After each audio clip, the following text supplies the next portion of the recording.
नमस्तेस्तु महामाये श्रीपीठे सुरपूजिते शङ्खचक्रगदाहस्ते महालक्ष्मी नमोऽस्तुते।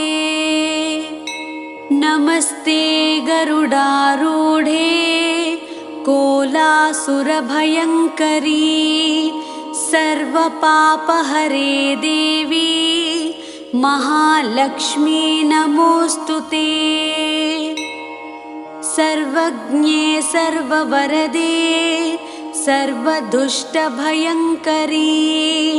सर्वदुःखहरे देवी महालक्ष्मी नमोऽस्तुते। सिद्धिबुद्धिप्रदे देवी भुक्तिमुक्तिप्रदायिनी मन्त्रमूर्ते सदा देवी महालक्ष्मी नमोऽस्तुते। आद्यन्तरहिते देवी आदिशक्ति महेश्वरी योगज्ञे योगसम्भूते महालक्ष्मी नमोऽस्तुते। स्थूलसूक्ष्ममहारौद्रे महाशक्ति महोदरे महापापहरे देवी महालक्ष्मी नमोऽस्तुते। पद्मासनस्थिते देवी परब्रह्मस्वरूपिणी परमेशि जगन्मातः महालक्ष्मी नमोऽस्तुते। श्वेताम्बरधरे देवी नानालङ्कारभूषिते जगस्थिते जगन्मातः महालक्ष्मी नमोऽस्तुते। महालक्ष्म्यष्टकं स्तोत्रं यः पठेत् भक्तिमान् नरः सर्वसिद्धिमवाप्नोति राज्यं प्राप्नोति सर्वदा। एककाले पठे नित्यं महापापविनाशनं द्विकालं यः पठे नित्यं धनधान्यसमन्वितः त्रिकालं यः पठे नित्यं महाशत्रुविनाशनं महालक्ष्मीर्भवेन्नित्यं प्रसन्ना वरदा शुभा। हे स्वामिनाथ करुणाकर दीनबन्धो श्री पार्वतीश मुखपङ्कज पद्मबन्धो श्रीशादिदेव गणपूजित पादपद्मा वल्लीसनाथ मम देहि करावलम्बम्। देवादिदेवनुत देवगणाधिनाथ देवेन्द्रवन्द्य मृदुपङ्कज मञ्जुपाद देवर्षि नारद मुनीन्द्र सुगीत कीर्ते वल्लीसनाथ मम देहि करावलम्बम्। नित्यान्नदान निरताखिल रोगहारिम् तस्मात् प्रदान परिपूरित भक्तकामा श्रुत्यागम प्रणववाच्य निजस्वरूपा वल्लीसनाथ मम देहि करावलम्बम्। क्रौञ्चासुरेन्द्र परिखण्डन शक्तिशूल पाशादिशस्त्र परिमण्डित दिव्यपाणि श्रीकुण्डलीश धृततुण्ड शिखीन्द्रवाह वल्लीसनाथ मम देहि करावलम्बम्। देवादिदेव रथमण्डल मध्यवेद्य देवेन्द्रपीठ नगरं दृढचापहस्तम् शूरं निहत्य सुरकोटिभिरीड्यमाना वल्लीसनाथ मम देहि करावलम्बम् हारादिरत्नमणियुक्त किरीटहारा केयूरकुण्डलसत्कवचाभिराम हे वीरतारक जयामरबृन्दवन्द्या वल्लीसनाथ मम देहि करावलम्बम् पञ्चाक्षरादिमनुमन्त्रितगाङ्गतोयै पञ्चामृतैः प्रमुदितेन्द्रमुखैर्मुनीन्द्रैः पट्टाभिषिक्तहरियुक्तपरासनाथा वल्लीसनाथ मम देहि करावलम्बम् श्रीकार्तिकेय करुणामृतपूर्णदृष्ट्या कामादिरोगकलुषीकृतदुष्टचित्तम् भक्त्वा तु मामवकलाधर कान्तिकान्त्या वल्लीसनाथ मम देहि करावलम्बम् सुब्रह्मण्य करावलम्बम् पुण्यं ये पठन्ति द्विजोत्तमः ते सर्वे मुक्तिमयान्ति सुब्रह्मण्य प्रसादतः सुब्रह्मण्य करावलम्बमिदं प्रातरुत्थाय यः पठे कोटिजन्म कृतं पापं तत्क्षणादेव नश्यति श्रीलक्ष्मी स्तोत्रम् अगस्त्यकृतम् जय पद्मफला साक्षी जय त्वं श्रीपतिप्रिये जय मातर्महालक्ष्मी संसारार्णवतारिणी महालक्ष्मी नमस्तुभ्यं सुरेश्वरी हरिप्रिये नमस्तुभ्यं दयानिधे पद्मालये नमस्तुभ्यं च सर्वदे सर्वभूतहितार्थाय वसुवृष्टिं सदा कुरु जगन्मातर्नमस्तुभ्यं दयानिधे दयावति नमस्तुभ्यं विश्वेश्वरि नमोऽस्तुते नमः क्षीरार्णवसुते नमस्त्रैलोक्यधारिणी वसुवृष्टे नमस्तुभ्यं रक्ष मां शरणागतम् रक्ष त्वं देवदेवेसि देवदेवस्य वल्लभे दारिद्र्यात्राहि मां लक्ष्मीकृपां कुरु ममोपरि नमस्त्रैलोक्यजननी नमस्त्रैलोक्यपावनी ब्रह्मादयो नमन्ति त्वां जगदानन्ददायिनी विष्णुप्रिये नमस्तुभ्यं जगद्धिते आर्तिहन्त्रे नमस्तुभ्यं समृद्धिं कुरु मे सदा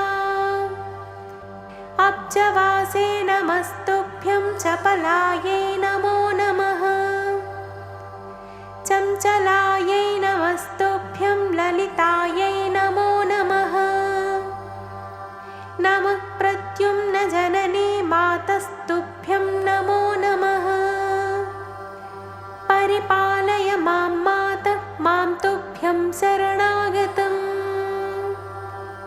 शरण्ये त्वां प्रपन्नोऽस्मि कमले कमलालये त्राहि त्राहि महालक्ष्मी परित्राणपरायणे पाण्डित्यं शोभते नैव न शोभन्ते गुणानरे शीलत्वं नैव शोभेत महालक्ष्मी त्वया विना तावद्विराजते रूपं तावच्छीलं विराजते तावद्गुणानराणां च यावल्लक्ष्मी प्रसीदते लक्ष्मी त्वयालङ्कृतमानवाये पापैर्विमुक्ता नृपलोकमान्याः गुणैर्विहीना गुणिनो भवन्ति दुःशीलिनः शील भवतां वरिष्ठाः। लक्ष्मीर्भूषयते रूपं लक्ष्मीर्भूषयते कुलम् लक्ष्मीर्भूषयते विद्यां सर्वा लक्ष्मीर्विशिष्यते। लक्ष्मी त्वद्गुणकीर्तनेन कमला भूयात्यलं जिह्मताम्। रुद्राद्या रविचन्द्रदेवपतयो वक्तुं च नैव क्षमाः। अस्माभिस्तव रूपलक्षणगुणान् वक्तुं कथं शक्यते। मातर्मां परिपाहि विश्वजननी कृत्वा ममेष्टं ध्रुवम्। दीनातिभीतं भवतापपीडितं धनैर्विहीनं तव पार्श्वमागतम्। कृपानिधित्वान् मम लक्ष्मीसत्वरं धनप्रदानात् धननायकं कुरु। मां विलोक्य जननी हरिप्रिये निर्धनं तव समीपमागतम्। देहि मे झटिति लक्ष्मी कराग्रं वस्त्रकाञ्चनवरान्नमद्भुतम्। त्वमेव जननी लक्ष्मी पिता लक्ष्मीस्त्वमेव च। भ्राता त्वं च सखा लक्ष्मीर्विद्या लक्ष्मीस्त्वमेव च। त्राहि त्राहि महालक्ष्मी त्राहि त्राहि सुरेश्वरी। त्राहि त्राहि जगन्माता दारिद्र्यात् त्राहि वेगतः। नमस्तुभ्यं जगद्धात्री नमस्तुभ्यं नमो नमः। धर्माधारे नमस्तुभ्यं नमः सम्पत्तिदायिनी। दारिद्र्यार्णवमग्नोऽहं निमग्नोऽहं रसातले। मज्जन्तं मां करे धृत्वा तूद्धरत्वं रमे द्रुतम्। किं लक्ष्मी बहुनोक्तेन जल्पितेन पुनः पुनः। अन्यन्मे शरणं नास्ति सत्यं सत्यं हरिप्रिये। एतत् श्रुत्वागस्त्यवाक्यं हृष्यमाणा हरिप्रिया। उवाच मधुरां वाणीं तुष्टाहं तव सर्वदा। श्रीलक्ष्मीरुवाच यत्त्वयोक्तमिदं स्तोत्रं यः पठिष्यति मानवः। शृणोति च महाभागस्तस्याहं वसवत्तिनी। नित्यं पठति यो भक्त्या त्वलक्ष्मीस्तस्य नश्यते। ऋणं च नश्यते तीव्रं वियोगं नैव पश्यते। यः पठेत् प्रातरुत्थाय श्रद्धा भक्तिसमन्वितः। गृहे तस्य सदा तिष्ठेत् नित्यं श्रीपतिना सह। सुखसौभाग्यसम्पन्नो मनस्वी बुद्धिमान् भवेत्। पुत्रवान् गुणवान् श्रेष्ठो भोगभोक्ता च मानवः। इदं स्तोत्रं महापुण्यं लक्ष्मागस्त्यप्रकीर्तितम्। विष्णुप्रसादजननं चतुर्वर्गफलप्रदम्। राजद्वारे जयश्चैव शत्रोश्चैव पराजयः। भूतप्रेतपिशाचानां व्याघ्राणां न भयं तथा। न शस्त्रानलतो यौघात् भयं तस्य प्रजायते। दुर्वृत्तानां च पापानां बहुहानिकरं परम्। मन्दुराकरिशालासु गवां गोष्ठे समाहितः। पठेत् तद्धोषशान्त्यर्थं महापातकनाशनम्। सर्वसौख्यकरं नृणामायुरारोग्यदं तथा। अगस्त्यमुनिना प्रोक्तं प्रजानां हितकाम्यया। इति अगस्त्यविरचितं श्रीलक्ष्मीस्तोत्रम्। ॐ श्रीगुरुभ्यो कुबेरस्तोत्रम्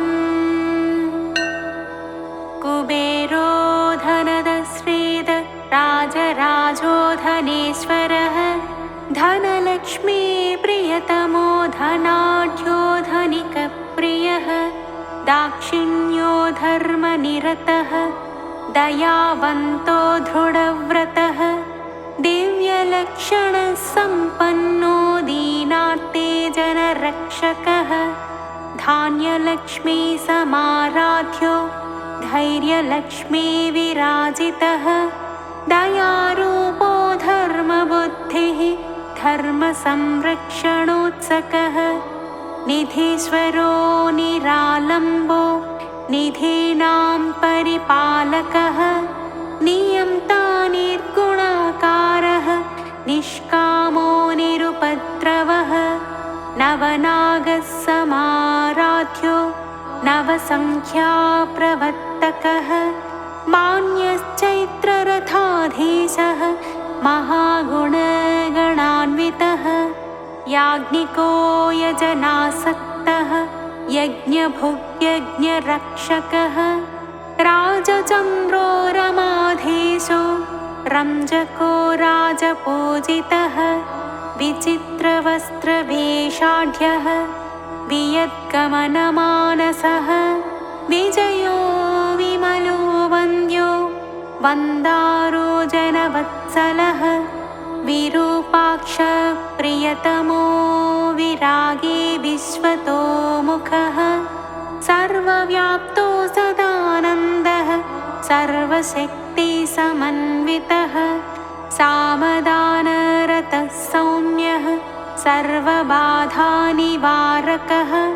सुप्रीतः सुलभः सोमो सर्वकार्यधुरन्धरः सामगानप्रियः साक्षाद्विभव श्रीविराजितः अश्ववाहनसम्प्रीतो अखिलाण्डप्रवर्तकः अव्ययोचनसम्प्रीतः अमृतास्वादनप्रियः अलकापुरसंवासी अहङ्कारविवर्जितः उदारबुद्धिरुत्तमवैभवो नरवाहनः किन्नरेशो वै श्रवणः कालचक्रप्रवर्तकः अष्टलक्ष्म्या समायुक्तः अव्यक्तोमलविग्रहः लोकाराध्यो लोकपालो लोकवन्द्यो सुलक्षणः सुलभः सुभगः शुद्धो शङ्कराराधनप्रियः शान्तः शुद्धगुणोपेतः शाश्वतः शुद्धविग्रहः सर्वागमज्ञो सुमतिः सर्वदेवगणार्चकः शङ्खहस्तधरः श्रीमान् परं ज्योतिः परात्परः समाधिगुणसम्पन्नः शरण्यो दीनवत्सलः परोपकारी पापघ्नः तरुणादित्यसन्निभः दान्तः सर्वगुणोपेतः सुरेन्द्रसमवैभवः विश्वख्यातो वीतभयः अनन्तानन्तसौख्यदः प्रातःकाले पठेत् स्तोत्रं शुचिर्भूत्वा दिने दिने तेन प्राप्नोति पुरुषः श्रियं देवेन्द्रसन्निभम् इति श्रीकुबेरस्तोत्रम्।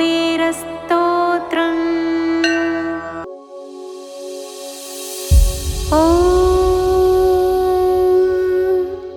कनकधारास्तोत्रम् अङ्गं हरेः पुलकभूषणमाश्रयन्ते भृङ्गाङ्गनेव मुकुलाभरणं तमालम् अङ्गीकृताखिलविभूतिरपाङ्गलीला माङ्गल्यदास्तु मम मङ्गलदेवतायाः।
लभन्ते दृष्टिः प्रहृष्टकमलोदरदीप्तिरिष्टा पुष्टिं कृषेष्ट मम पुष्करविष्टरायाः दत्यार्थयानुपवनो द्रविणाम्बुधारा मस्मिन्न किञ्चन विहङ्गशिशौ विषण्णे दुष्कर्मघर्ममपनीय चिराय दूरम् नारायणप्रणयिने नयनाम्बुवाहः गीतेवतेति गरुडध्वज सुन्दरीति शाकम्भरीति शशिशेखरवल्लभेति सृष्टिस्थितिप्रलयकेलिषु संस्थितायै तस्यै नमस्त्रिभुवनैकगुरोस्तरुण्यै श्रुत्यै नमोऽस्तु शुभकर्मफलप्रसूत्यै रत्यै नमोऽस्तु रमणीयगुणार्णवायै शक्यै नमोऽस्तु शतपत्रनिकेतनायै पुष्ट्यै नमोऽस्तु पुरुषोत्तमवल्लभायै नमोऽस्तु नाळीकनिभाननायै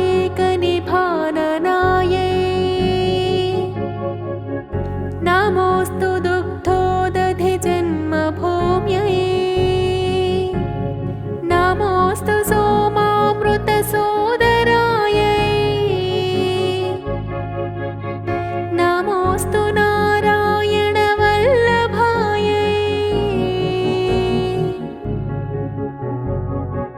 नमोऽस्तु हेमाम्बुजपीठिकायै नमोऽस्तु भूमण्डलनायिकायै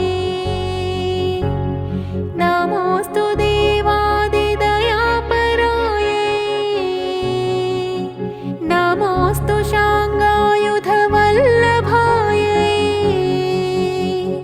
नमोऽस्तु देव्यै भृगुनन्दनायै नमोऽस्तु विष्णोरुरसि स्थितायै नमोऽस्तु लक्ष्म्यै कमलालयायै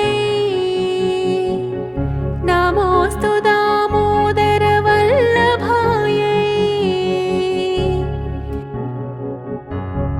नमोऽस्तु कात्यै कमलेक्षणायै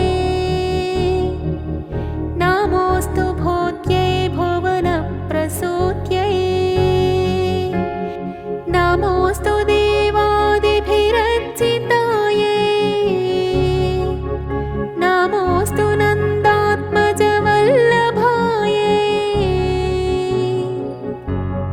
सम्पत्कराणि सकलेन्द्रियनन्दनानि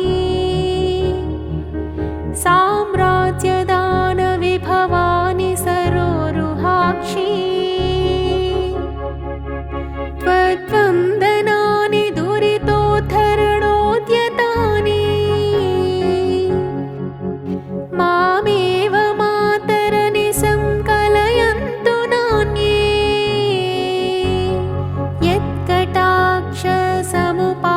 यत्कटाक्षसमुपासनाविधिः सेवकस्य सकलार्थसम्पदः सन्तनोति वचनाङ्गमानसैः त्वां मुरारी हृदयेश्वरीं भजे सरसिजनिलये सरोजहस्ते धवलतमां सुखगन्धमाल्यशोभे भगवति हरिवल्लभे मनोज्ञे त्रिभुवनभूतिकरे प्रसीद मह्यम् दिग्हस्तिभिः कनककुम्भमुखा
स्तुवन्ति ये स्तुतिभिरमोभिरन्वहम् त्रयीमयीं त्रिभुवनमातरं रमा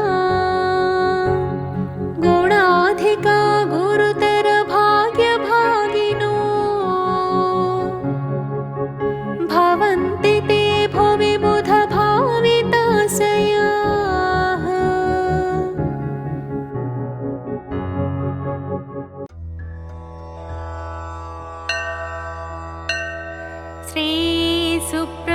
श्रीसुब्रह्मण्यभुजङ्गम्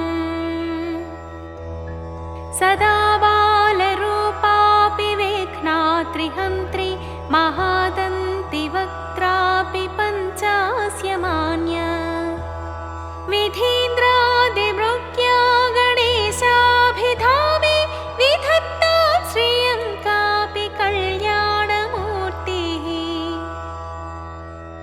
न जानामि शब्दं न जानामि चार्थं न जानामि पद्यं न जानामि गद्यं चिदेका षडास्या हृदे द्योतते मे मुखान्निस्सरन्ते गिरश्चापि चित्रम्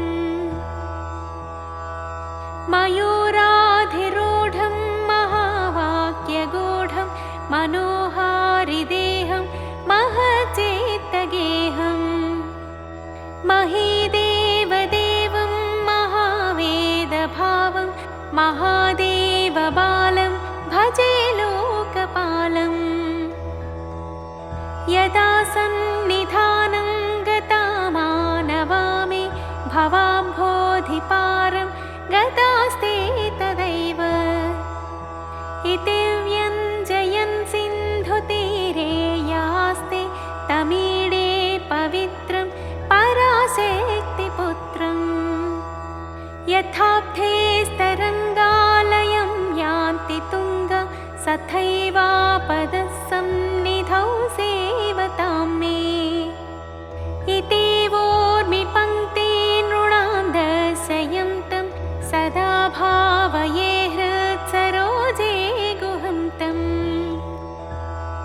गिरौ मन्निवासे नरायेधिरूढ सदा पर्वते राजते तेधिरूढाः इतीव ब्रुवन् गन्धशैलाधिरूढ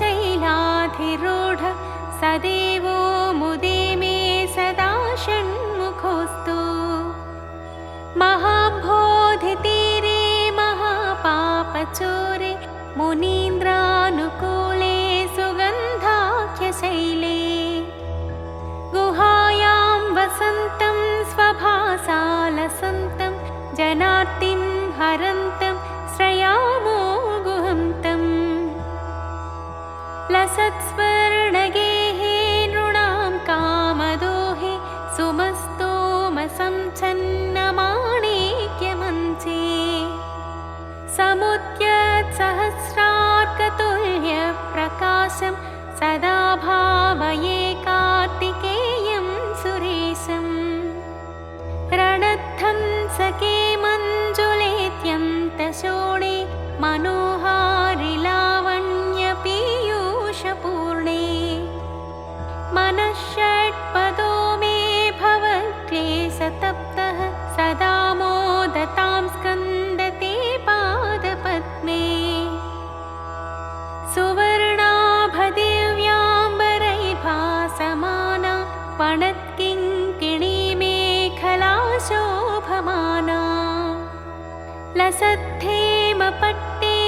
वेद्योतमाना कटिं भावये स्कन्दते दीप्यमाना पुलिन्देशकन्याघना भोगतुङ्ग स्तनालिङ्गनासक्तकाश्मीररागम् नमस्याम्यहं तारकारे तवोर स्वभक्तावने सर्वदा सानुरागम् विधौ क्लुप्तदण्डान् स्वलीलाधृताण्ड निरस्ते भशुण्डान् विशत्कालदण्डान् हतेन्द्रारिषण्डान् जगत्राणशौण्ड सदा ते प्रचण्डान् श्रये बाहुदण्डान् सदा शारदाषण्मृगाङ्काय दिस्यु समुद्यन्त एव स्थिताश्चेत् समन्तात् सदा पूर्णबिम्बाक्कलं कैश्च हीना सदा त्वन्मुखाना ब्रुवे स्कन्दसाम्यम् स्फुरन्मन्दहासै सहंसानि चञ्च कटाक्षावलीभृङ्गसङ्घोज्ज्वलानि सुधास्यन्दिबिम्बाधराणि ससूनु तवालोकये षण्मुखाम्भोरुहाणि विशालेषु कर्णान्तदीर्घेष्वजस्रं दयास्यन्दिशो द्वादशस्वीक्षणेषु मयेषत्कटाक्षसकृत्पातितश्च भवेत्ते दयाशीलकानामहानिः सुताङ्गोद्भवो मेऽसि जीवेति षट्था जपन्मन्त्रमीशो मुदा जेघतेयान् जगद्भारभृद्भ्यो जगन्नाथ तेभ्यः किरीटोज्ज्वलेभ्यो नमो मस्तकेभ्यः स्फुरद्रत्नकेयूरहाराभिराम चलत्कुण्डलश्रीलसद्गण्डभागः कटौ पीतवासाकरे चारुशक्ति पुरस्तान्ममास्तां पुरारेस्तनूजः इहायाहि वत्सेति हस्त्रान् प्रसार्य वयत्यादराच्छङ्करे मातुरं कात् समुत्पद्यतातं श्रयन्तं कुमारं हराश्लेष्टगात्रं भजे बालमूर्तिम् कुमारे ससूनो गुहस्कन्दसेनापते शक्तिपाणे मयूराधिरूढ पुलिन्दान्पजाकान्तभक्तातिहारिन् प्रभो तारकारे सदा रक्ष मां त्वम् प्रशान्तेन्द्रियेणष्टसन्ध्ये विचेष्टे कफोत्कारिवक्त्रे भयोत्कम्पि गात्रे प्रयाणोन्मुखे मय्यनाथे तदानीं त्रुतं मे दयालो भवाग्रे गुहत्वम् कृतान्तस्य दूतेषु चण्डेषु कोपादहक्षेन्धिभिन्धेति मां तर्जयत्सु मयूरं समारोह्य माभैरिति त्वं पुरशक्तिपाणेर्ममायाहि शीघ्रम् प्रणम्या सकृत्पादयोस्ते पतित्वा प्रसाद्य प्रभो प्रार्थयेनेकवारम् न वक्तुं क्षमोऽहं तदानीं कृपाब्धे न कार्यान्तकाले मनागप्युपेक्षा सहस्राण्डभोक्ता त्वया शूरनाम हतस्तारकः सिंहवक्त्रस्य दैत्यः ममान्तःहृदि स्थं मनः क्लेशमेकं नाहंसि प्रभो किं करोमि क्वयामि अहं सर्वदा दुःखभारावसन्नो भवान् दीनबन्धुस्त्वदन्यं न याचे भवद्भक्तिरोधं सदा क्लप्तबाधं ममाधिन्द्रुतं नाशयो मासु तत्त्वम् अपस्मारकुष्ठक्षयास प्रमेह ज्वरोन्मादगुल्मादिरोगा महान्तः पिशाचाश्च सर्वे भवत्पत्रभूतिं विलोक्य क्षणात्तारकारे द्रवन्ते दृशिस्कन्दमूर्ते श्रुतौ स्कन्दकीर्तेर्मुखे मे पवित्रं सदा तच्चरित्रम्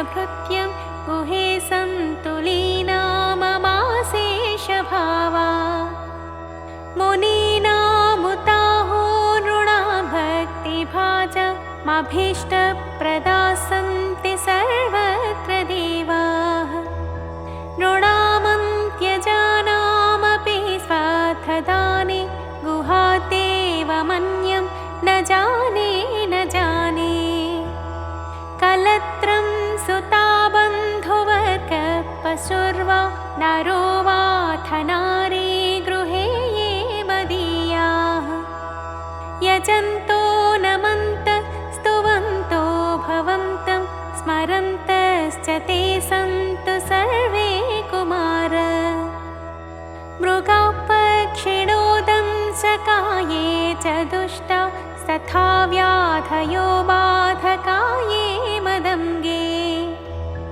भवच्चक्तितीक्ष्णाग्रभिन्ना सुदूरे विनश्यन्तु ते चूर्णितक्रौञ्चशैल जनित्री पिता च स्वपुत्रापराधं सहेतेन किं देवसेनाधिनाथ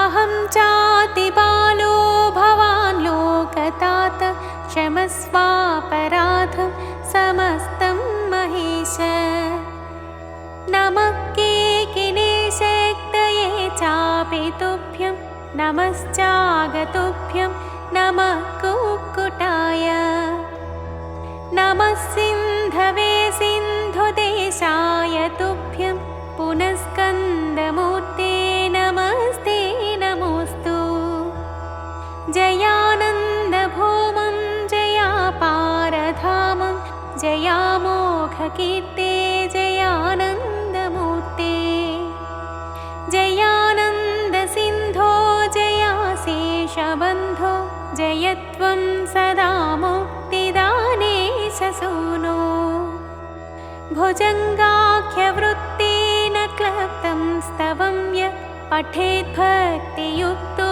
गुहं सम्प्रणम्य सपुत्रान् कलत्रं धनं दीर्घमायु लभेत् स्कन्दसायुज्यमन्तेन रसः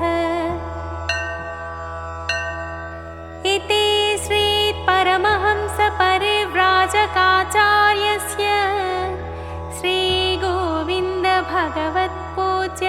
श्रीगोविन्दभगवत्पूज्यपादशिष्यस्य श्रीमच्छङ्करभगवतकृतो श्रीसुब्रह्मण्यभुजङ्गम्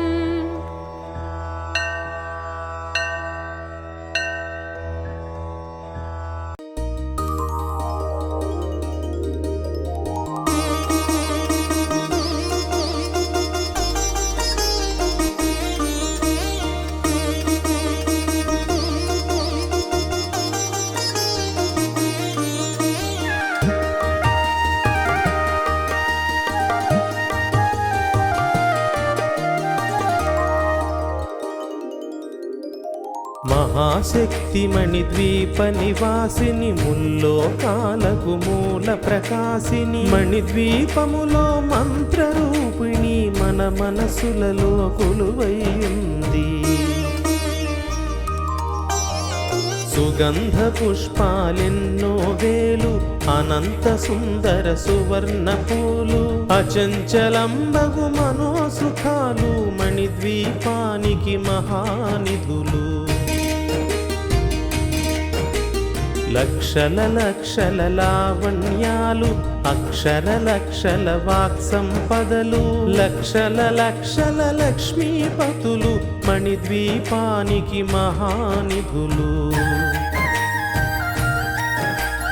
పారిజాతవన సౌగంధాలు సురాధినాదుల సత్సంగాలు గంధర్వాదుల గానస్వరాలు మణిద్వీపానికి మహానిధులు భువనేశ్వరి సంకల్పమే జనించే మణిద్వీపము దేవదేవల నివాసము అది ఏ మనకు కైవల్యము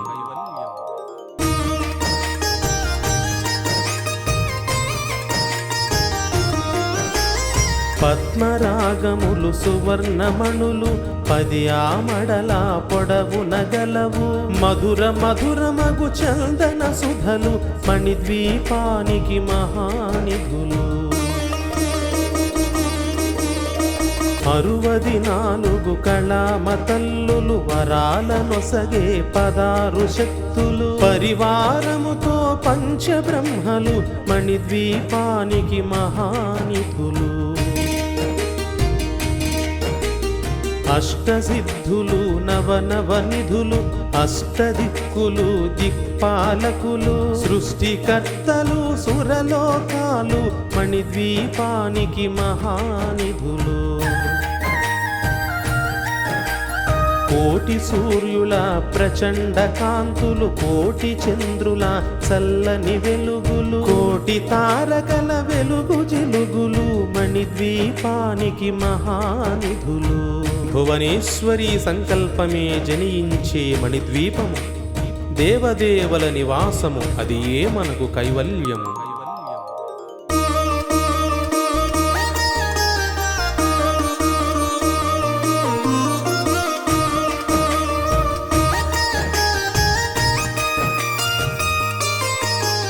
కంచు గోడల ప్రాకారాలు రాగి గోడల చతురస్రాలు. 7 ఆమడల రత్నరాసులు మణిద్వీపానికి మహానిధులు. పంచామృతమయ సరోవరాలు పంచలోహమయ ప్రాకారాలు. ప్రపంచమేలే ప్రజాధిపతులు మణిద్వీపానికి మహానిధులు.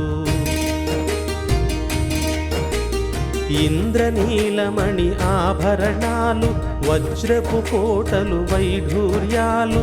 పుష్యరాగమణి ప్రాకారాలు మణిద్వీపానికి మహానిధులు.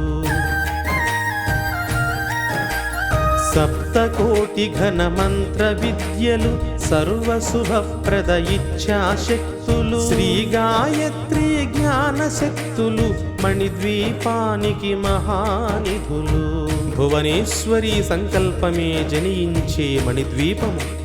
దేవదేవల నివాసము, అది ఏ మనకు కైవల్యము.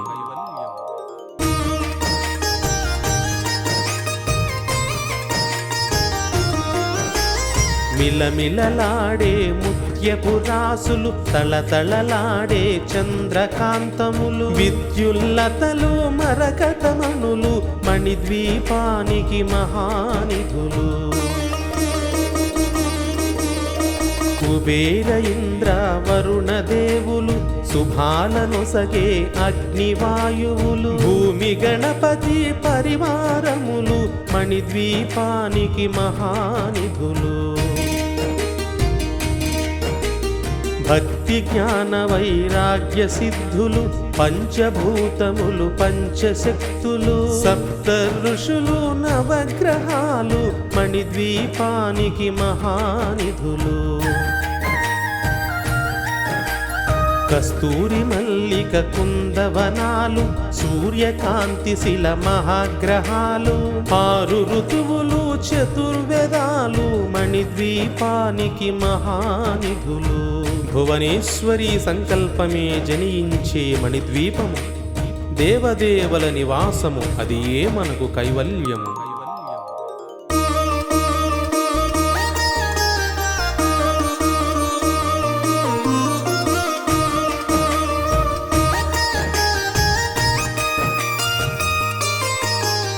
మంత్రిని దండిని శక్తి సేనలు కాళికరాళి సేనాపతులు.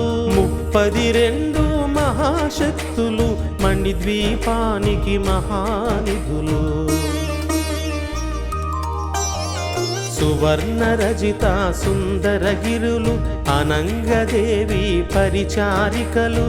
గోమేధికమణి నిర్మిత గుహలు మణిద్వీపానికి మహానిధులు. సప్త సముద్రములనంత నిధులు యక్ష కిన్నెర కింపురుషాదులు. నానా జగములు నదీ నదములు మణిద్వీపానికి మహానిధులు. మానవ మాధవ దేవగణములు కామధేనువు కల్పతరువులు సృష్టి స్థితి లయ కారణమూర్తులు మణిద్వీపానికి మహానిధులు. భువనేశ్వరి సంకల్పమే జనించే మణిద్వీపము, దేవదేవల నివాసము, అది ఏ మనకు కైవల్యము.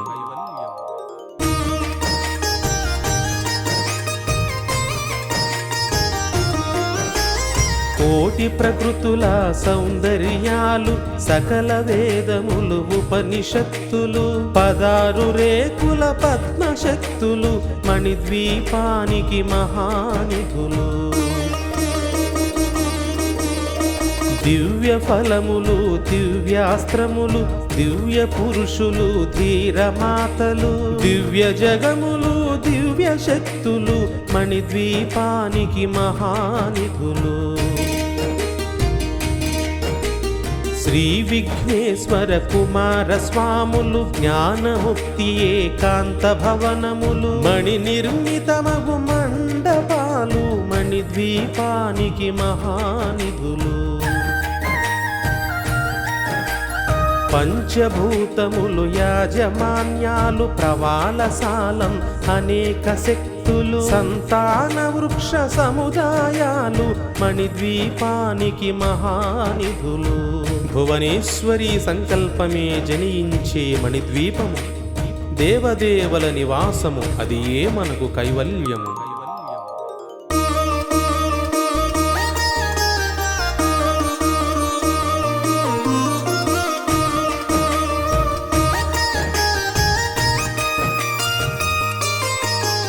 చింతామణులు నవరత్నాలు నూరామడల వజ్రపురాసులు వసంతవనములు గరుడ పచ్చలు మణిద్వీపానికి మహానిధులు. దుఃఖము తెలియని దేవీ సేనలు నటనాట్యాలు సంగీతాలు ధనకనకాలు పురుషార్థాలు మణిద్వీపానికి మహానిధులు. 14 లోకాలన్నిటిపైన సర్వలోకమనులోకము కలదు. సర్వలోకమే ఈ మణిద్వీపము, సర్వేశ్వరికది శాశ్వత స్థానం. చింతామణుల మందిరమందు పంచబ్రహ్మల మంచము పైన మహాదేవుడు భువనేశ్వరితో నివసిస్తాడు మణిద్వీపములో. భువనేశ్వరి సంకల్పమే జనించే మణిద్వీపము, దేవదేవల నివాసము, అది ఏ మనకు కైవల్యము.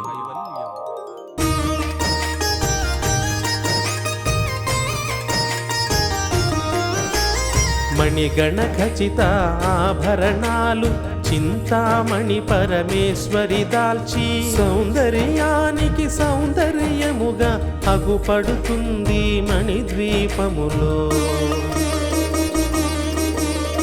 పరదేవతను నిత్యము కొలచి మనసర్పించి అర్చించినచో అపారధనము సంపదలిచ్చి మణిద్వీపేశ్వరి దీవిస్తుంది. నూతన గృహములు కట్టిన వారు మణిద్వీప వర్ణన 9 సార్లు చదివిన చాలు అంతా శుభమే, అష్ట సంపదల తులతూగేరు. శివ కవితేశ్వరి శ్రీ చక్రేశ్వరి మణిద్వీప వర్ణన చదివిన చోట తిష్ట వేసుకొని కూర్చునునంట కోటి శుభాలను సమకూర్చుటకై. కోటి శుభాలను సమకూర్చుటకై. కోటి శుభాలను సమకూర్చుటకై. కోటి శుభాలను సమకూర్చుటకై. కోటి శుభాలను సమకూర్చుటకై.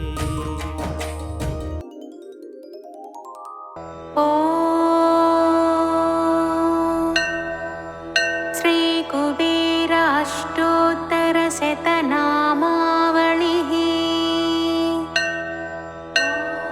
ఓం కుబేరాయ నమః. ఓం ధనదాయ నమః.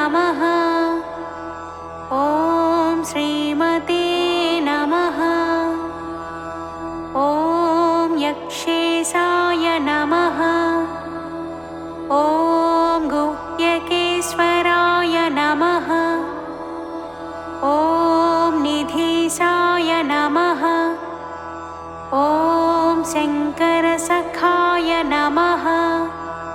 ॐ महालक्ष्मीनिवासभुवे नमः। ॐ महापद्मनिधीशाय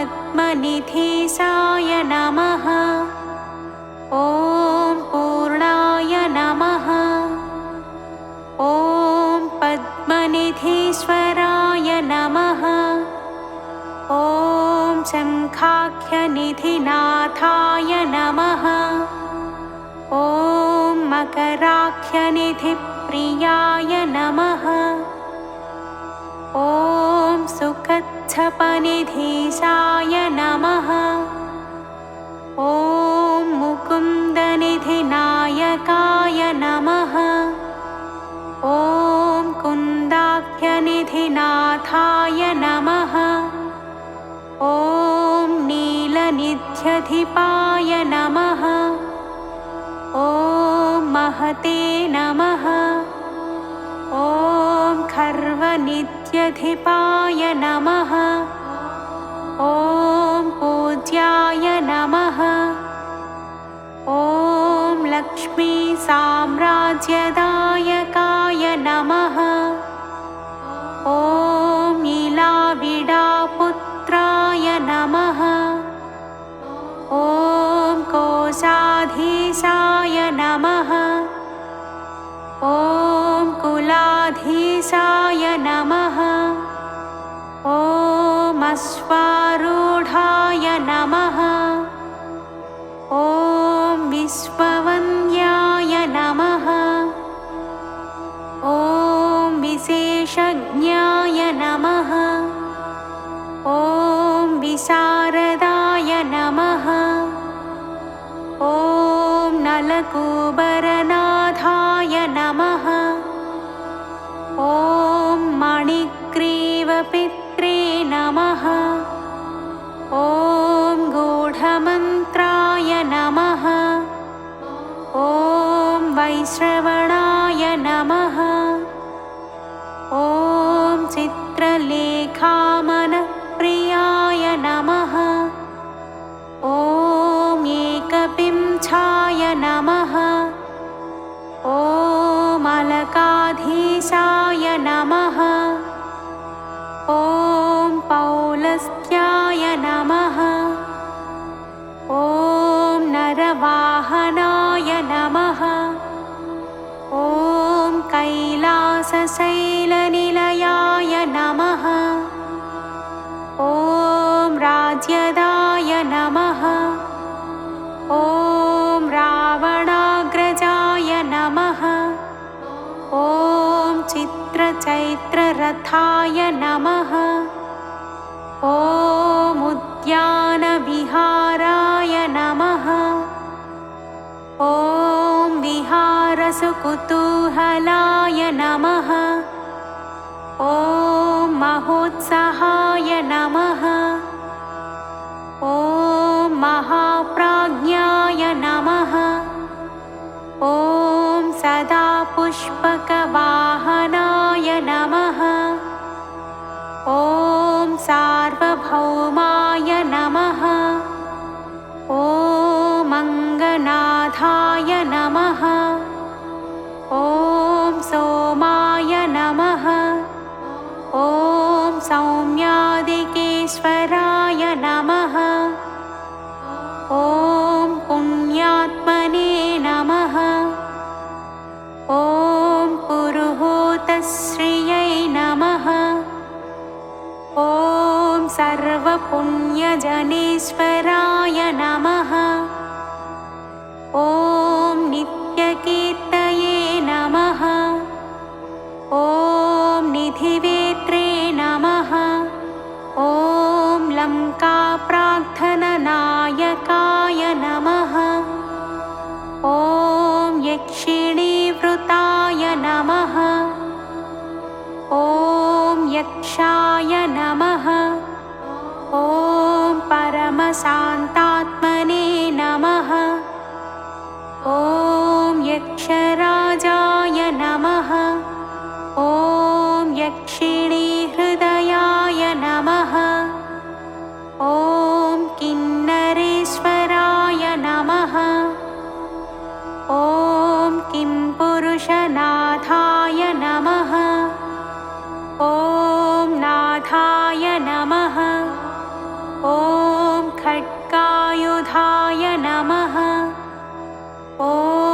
वसिने नमः।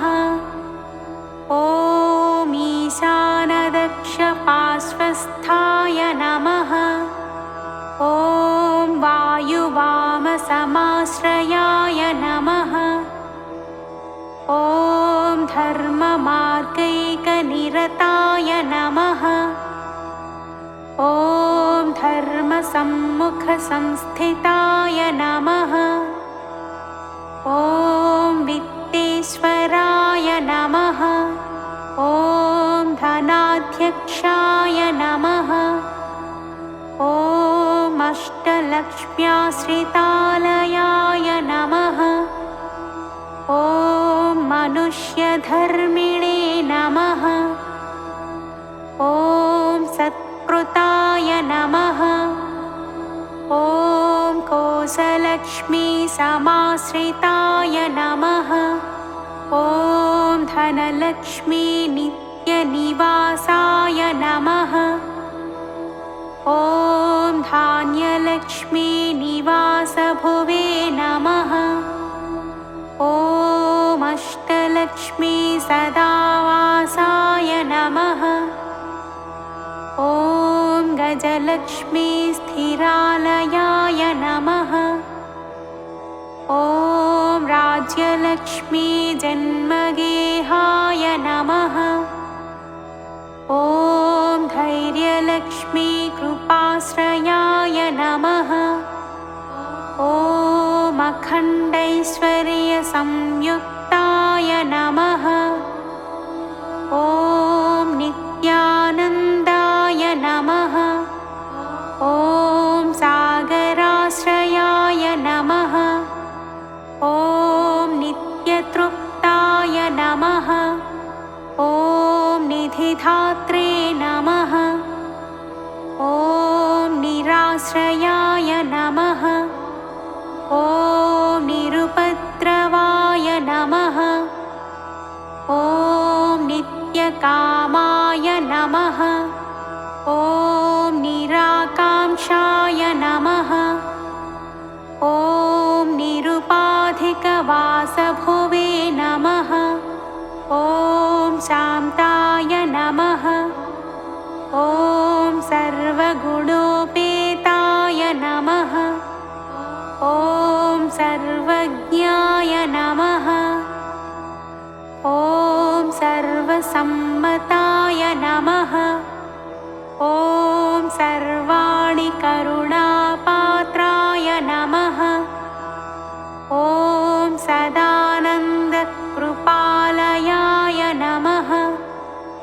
ॐ गन्धर्वकुलसंसेव्याय नमः। ॐ सौगन्धिककुसुमप्रियाय नमः। ॐ स्वर्णनगरीवासाय नमः। ॐ निधिपीठसमाश्रयाय नमः। ॐ महामेरुत्तरस्थायिने नमः। ॐ महर्षिगणसंस्तुताय नमः। ॐ तुष्टाय नमः। ॐ शूर्पणखाज्येष्ठाय नमः। ॐ शिवपूजारताय नमः। ॐ अनघाय नमः। इति श्रीकुबेराष्टोत्तरशतनामावलिः।